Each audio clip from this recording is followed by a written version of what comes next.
Olá, arteiros! Eu sou Felipe Defol Eu sou Oscar Nestares, e esse é o canal Boteco Boteco das das Artes. Artes.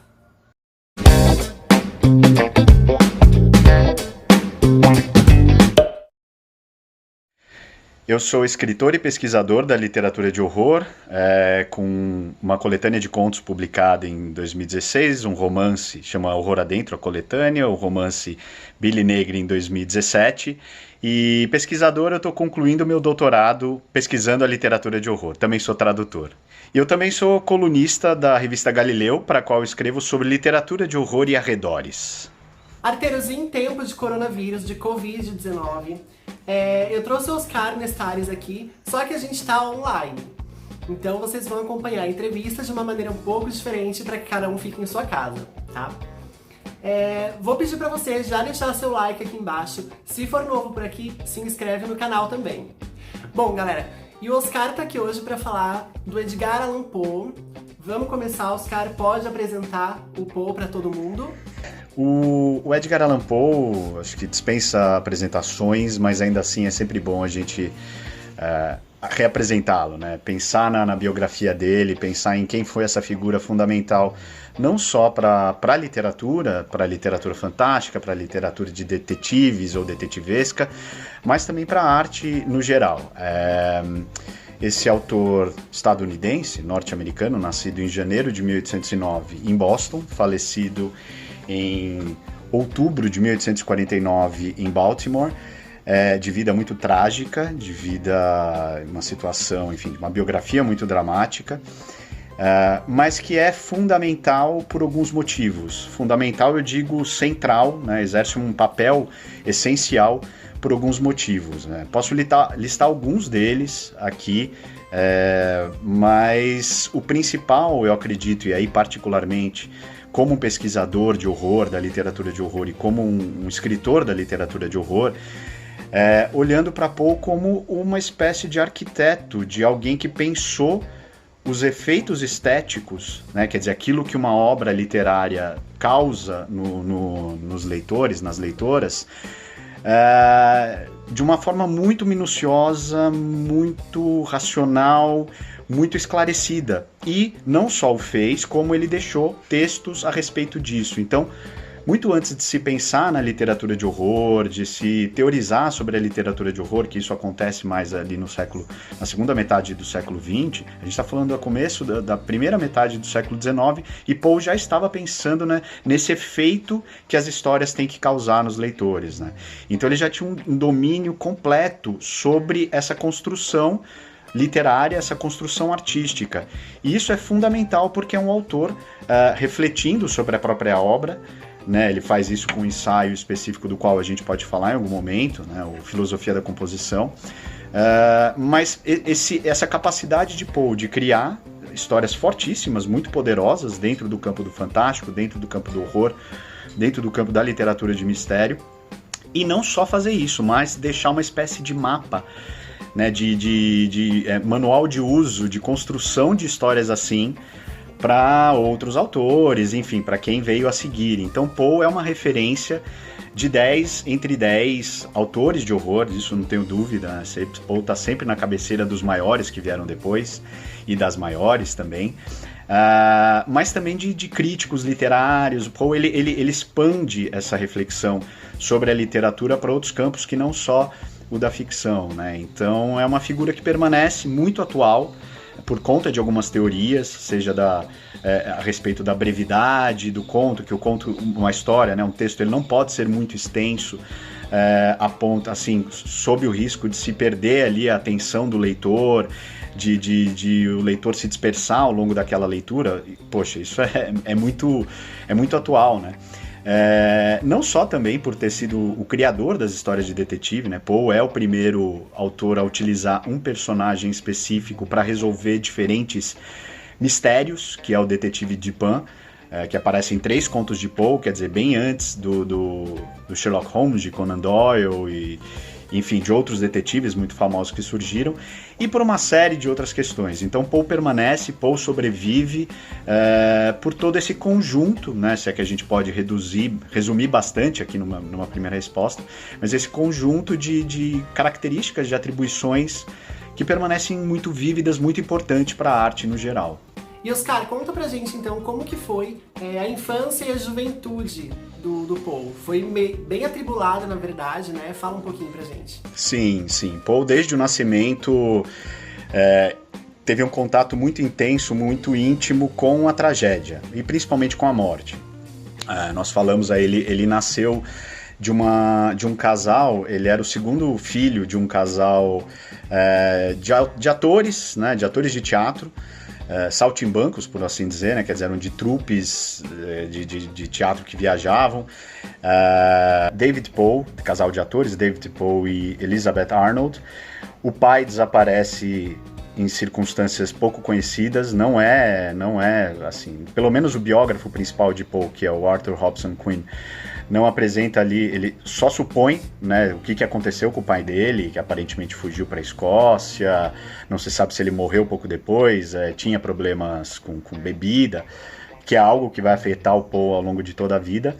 A mãe de Poe, já muito fragilizada por uma condição financeira, né, péssima, sem o auxílio do pai, a mãe vem a falecer. Enfim, Poe tem uma irmã mais nova, ela dá à luz mais uma irmã mais nova de Poe, uma filha, mas ela vem a falecer coisa de 3 anos depois do nascimento de Poe, de tuberculose, uma morte horrível, ainda que Poe fosse muito pequeno, parece que isso o marcou de certa forma.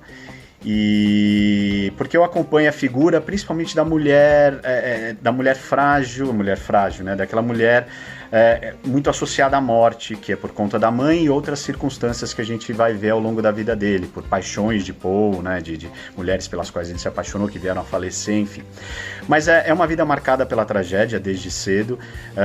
Ele então é adotado, os irmãos são separados, né? O irmão mais velho vai morar com uma tia, a irmã é adotada, a irmã mais nova, por quem Poe tinha muita afeição, é adotada por um casal, e Poe é adotado por um outro casal de Richmond, né? É um casal abastado, o John Allan e Frances Keeling Allan.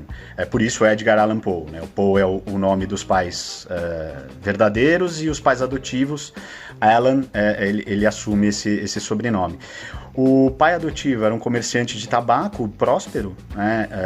Mas com quem Poe nunca se entendeu muito bem. Se a gente puder, vamos resumir um pouquinho essa biografia, porque realmente é uma sequência de dramas, uma sequência de tragédias, e é importante que se diga, muito devido ao próprio comportamento, à própria natureza do Edgar Allan Poe. Desde muito cedo ele se apresentou combativo, polemista, confrontando, né? O pai adotivo, o John Allan, queria que ele seguisse uma carreira como empresário, como comerciante, mas o Poe jamais se interessou por isso, ou pouco se interessou por isso. Desde muito cedo ele começa ali a rabiscar poemas, enfim, sempre um espírito muito criativo, mas ao mesmo tempo muito combativo.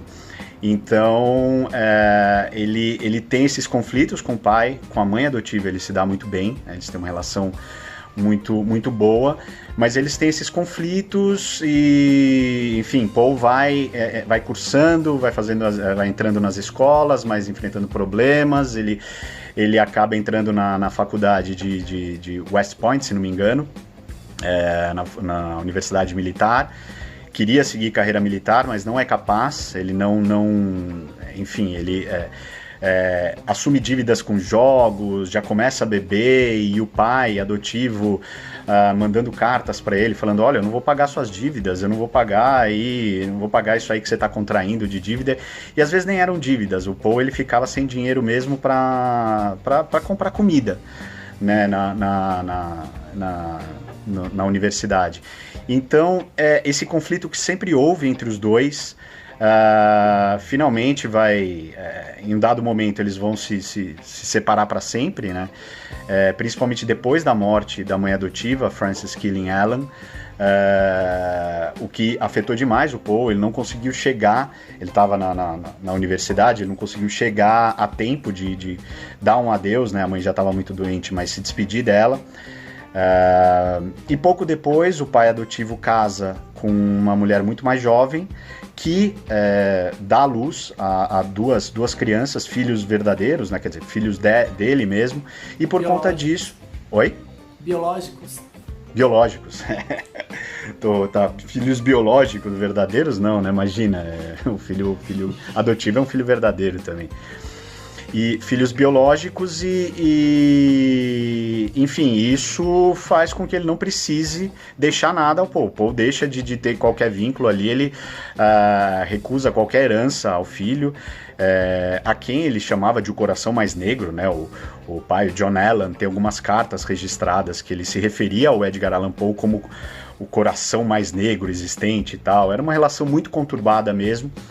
Então, Poe, assim, de certa forma ele tentava agradar o pai, ele tentava se adequar ali, ele era muito competitivo nos esportes principalmente, mas ele nunca se adequou àquilo que o pai esperava dele, né? Quer dizer, essa figura mais prática, mais enfim, de realizações, de empreendedorismo, nada disso. O Poe sempre teve esse pendor para a arte mesmo, para o sonho, ele se auto-intitulava um sonhador mesmo. Então, em dado momento, né, eles rompem para valer, rompem definitivamente, aí o Paul tá largado na vida, isso solto no mundo, né, ele vai pulando, como se sabe aí, ou enfim, como se conhece da biografia dele, vai pulando de emprego a emprego, sempre bebendo, sempre tendo problemas com dívidas de jogos, dívidas de bebidas, sempre polemizando com outros autores, com outros poetas, enfim, e a tragédia de fato marca a vida dele, mas muito por conta dessa natureza que ele tinha, né? Oscar, e como é que foi a trajetória do Edgar Allan Poe como escritor? A gente sabe que ele chegou a escrever primeiro poema, depois contos de terror. É muito abrangente isso. Conta pra gente como é que funcionou tudo isso. Poe foi desde sempre um escritor, um criador, um sonhador, né? Poemas ele sempre escreveu, ele pegava os papéis de negócios do pai, recibos, essas coisas, e só para irritar, no verso ele escrevia alguns versos, né? Ele pegava esses papéis e rabiscava ali alguns versos desde muito cedo. Mas ele vem a publicar o primeiro conjunto de poemas em 1827, ou seja, ele tinha 18 anos, né, nascido em 1809, chamada Tamerlane and Other Poems, Tamerlão e Outros Poemas. 4 anos depois, acho que em 1831, ele publica Al-Araf, Tamerlane and Other Poems, mais uma coletânea, sempre com tiragens muito, muito restritas, né, com pouquíssimos exemplares. Mas o Poe, assim, é importante a gente lembrar que, além de ele ser um escritor nato, quer dizer, ele ter essa conexão com a expressão pela arte escrita, ele também lutou a vida inteira para ser um escritor profissional. E isso a gente está falando de um momento em que não havia, né? Você quase não tinha escritores. Claro, você tinha grandes poetas, grandes autores, mas que estavam em condições financeiras confortáveis, né?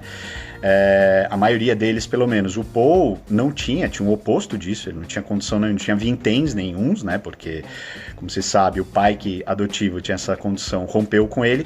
O Poe, ele vai tentar se estabelecer como escritor, então, e ele sempre foi muito crítico, esse lado crítico dele, o crítico literário do Poe, está muito vinculado à própria escrita da ficção literária. Poe sempre, tudo que ele lia, ele era muito contundente nas leituras dele, enfim, mas a carreira dele, de certa forma, se inicia, né, na literatura com o manuscrito encontrado numa garrafa, que é uma história de uma aventura náutica sobrenatural incrível, que vence um concurso literário do Southern Literary Messenger, se não me engano.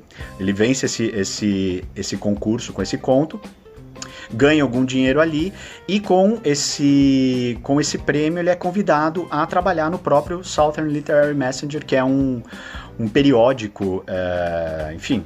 Havia muitos periódicos, né, como a gente tem esses suplementos de hoje, suplementos literários. Esses periódicos literários, suplementos literários eram tinham proeminência muito maior, né? Eles tinham um alcance muito maior ali nos Estados Unidos do século XIX. Mas, assim, sempre foi muito polemista. Poe sempre fez essas leituras muito ácidas, muito críticas mesmo, muito rígido, né, na postura crítica dele. E o que rendeu a ele inúmeras inimizades.